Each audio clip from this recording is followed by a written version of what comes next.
Welcome to Das garden. এই যে বন্ধুরা দেখুন, আমার এই নিজের হাতে জোর কলম বাঁধা গাছটিতে কিন্তু এই গাছটিতেই কিন্তু আমার আম হয়েছিল।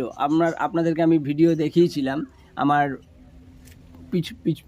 আগের ভিডিও দেখলে আপনারা বুঝতে পারবেন যে এই গাছটিতে আম হয়েছিল। তো এই গাছে দেখুন আবার নতুন ডাল বেরিয়ে বড় হচ্ছে, ডালগুলো সবকটা বড় হচ্ছে। এই যে দেখতে পাচ্ছেন, এই একটা ডাল কত বড় হয়ে গেছে। তো এই গাছটিকে আমি কিন্তু আবার প্রুনিং করে ঝাঁকড়া করে দেবো। এই গাছটিকে ঝাঁকড়া করব। এবার হয়তো এটাতে ফল নেব কিনা সেটা আমাকে চিন্তা করে একটু ডিসিশন নিতে হবে, তাহলে গাছটা যেন কোনো রকম ক্ষতি না হয়। ভিডিওটি ভালো লাগলে লাইক শেয়ার কমেন্টস করবেন। আর কিভাবে আম গাছের পরিচর্যা করতে হয় সেটা আমি পরের ভিডিওতে বলবো। ভিডিওটি ভালো লাগলে লাইক শেয়ার কমেন্টস করবেন। প্লিজ চ্যানেলটিকে সাপোর্ট করে দেবেন বন্ধুরা।